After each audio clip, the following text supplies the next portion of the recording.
Welcome. In this video, we will walk through the assembly of the Athena NC targets. Please feel free to pause throughout the video. These instructions are for the NC100 and NC200 models. For demonstration purposes, in this video, we use the NC200 target which supports small bore and does not have the pellet trap like the NC100. We use the following tools for assembly. 1 measuring tape. 1 socket wrench, sized 7/16, and a spanner, sized 7/16, which is provided. Carefully open the box and remove loose packaging.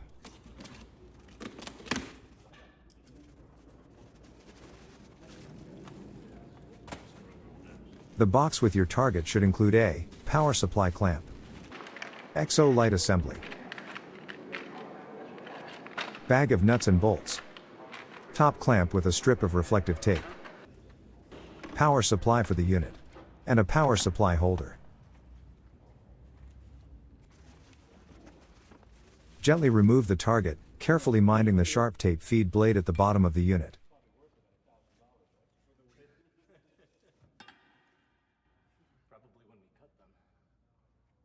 Once the target is removed, the wooden base and stand brackets should be left. Remove these, and we'll start here. Base assembly.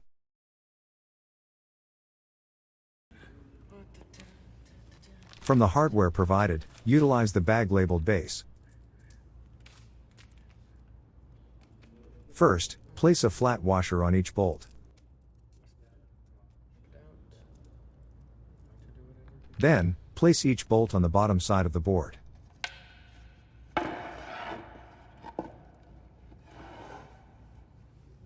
Next, affix the base brackets, placing a split washer and a nut upon the bolt.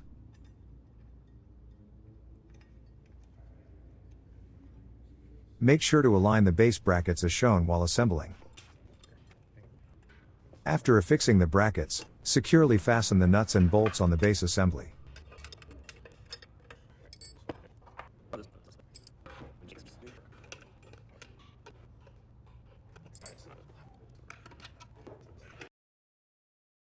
Rod assembly. From the hardware provided, use the bag labeled rod. After removing the square tubing and threaded rod from the packaging, place the square tubing into the base assembly brackets, aligning the holes on the rod assembly with the holes on the base assembly. Place the 4 provided bolts in the square tubing, ensuring the heads of the bolts face inwards, as shown. Next, affix the square tubing, securing 1 split washer and 1 nut to the bolt.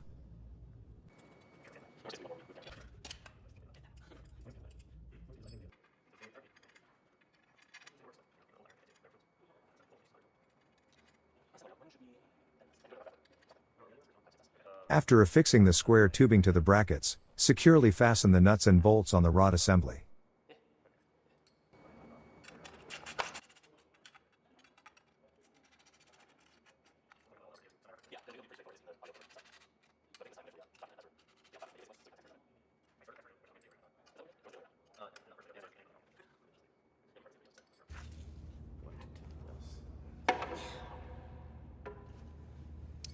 Ensure all nuts and bolts are fastened to the base assembly and the rod assembly before continuing.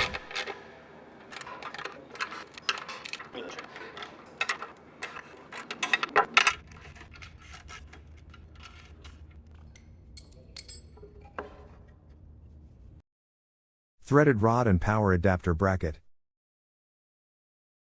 Slightly loosen the power adapter bracket enough to allow it to slide down the square tubing. Slide the power adapter bracket onto the square tubing, ensuring the power adapter mount is facing outwards. Measure from the wooden base to the underside of the bottom bracket. It should measure approximately 10 1/8 inches, or about 25.7 centimeters if using metric. Gently finger tighten the bracket nuts in order to lock the power adapter in place. Slide the threaded rod into the power adapter bracket. Adjust the threaded rod until the rod's end is flush with the bottom of the bracket. Tighten the bottom bracket until the split washers are completely flat.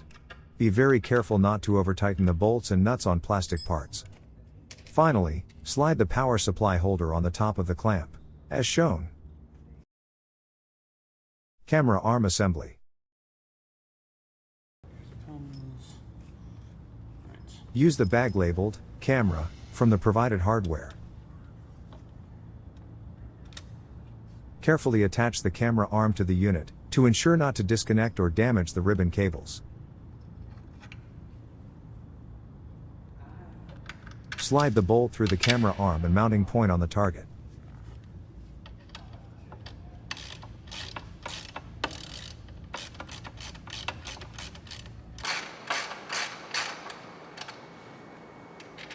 Place a flat washer, split washer, and nut to the end of the bolt.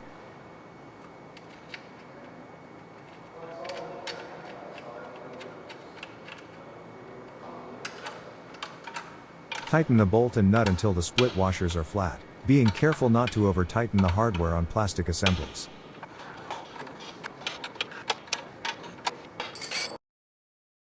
Connect the black and red LED power cables to the connector located in the target unit. Mounting the target to the lift. Remove the zip tie from the top part of the target unit holding the gear assembly, being careful not to drop the washers and flat roller bearing between them. Insert a bolt, or something similar, into the top gear assembly hole. Make sure to keep the washers and flat roller bearing in place above the gear. This part may require 2 people.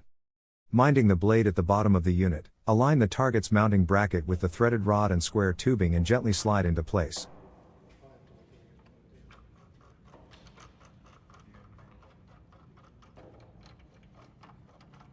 The target should now be resting on top of the threaded rod. Slowly turn the gear on the motor counterclockwise while holding the alignment bolt stationary. Keep turning the gear until the threaded rod protrudes from the top of the unit, releasing the bolt. Continue spinning the gear until the threaded rod has about 1.5 inches of exposed thread. Now, slide the top bracket on, making sure the reflective surface is facing inwards towards the target. Level the top of the bracket with the tip of the threaded rod, then tighten the nuts on the bracket until the split washers are flattened. EXO Frame Assembly.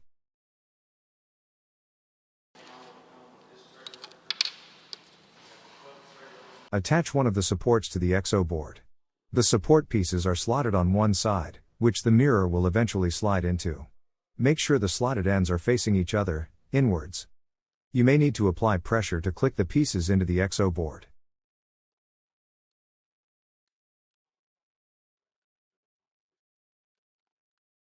Once the side pieces to the EXO assembly are firmly attached, use the target number holder to secure the assembly structure as shown.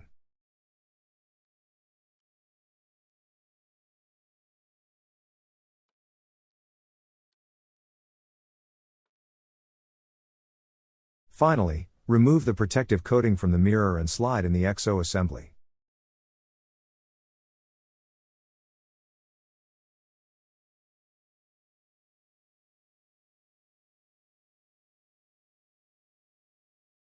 Attach the EXO assembly by sliding the bracket onto the rear of the target unit. Be sure to properly attach the keyed connector pins located behind the target, under the now placed EXO board. With the camera arm and EXO frame attached, we can power on the target. Using the included power supply, attach one end to an available outlet, and the other to the back of the target.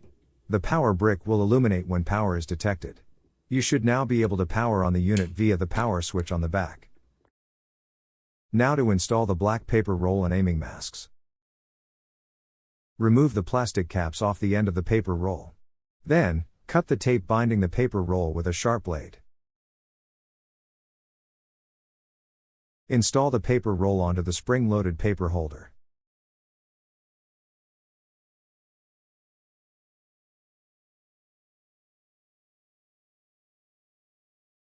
Locate the tabs on the upper right and left side of the target unit. These tabs are designed to rotate forward and backward to lock the back aiming mask and front aiming mask in place. Rotate both tabs towards the front of the target to unlock the aiming mask. Install the back aiming mask, ensuring the paper stays between the boundaries of the pressure plate, or else there is a risk of skewing the result scores or potentially damaging the unit. Feed the paper roll in between the pressure plate and the main unit in front of the back aiming mask. Ensure the black side of the paper roll faces outward.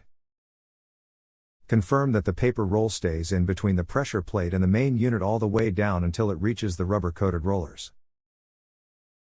Power on the target. Then toggle the paper feed switch to the on position. Make sure the paper roll is fed through the bottom of the unit until it reaches the paper blade, and then toggle the paper feed switch to the off position. Insert the front aiming mask in front of the paper roll feed, ensuring the aiming mask is staying within the boundaries of the pressure plate, which if improperly installed can result in skewed results scored or possibly damaging the unit. Rotate both tabs towards the back of the unit in order to lock the aiming mask mechanism in place. Facing the back of the target, secure the lead collection bag with an elastic band, as shown.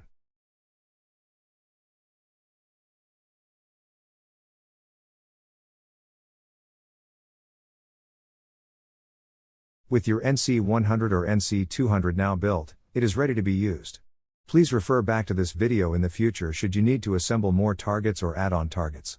Should you need further assistance, our contact information can be found in the description below.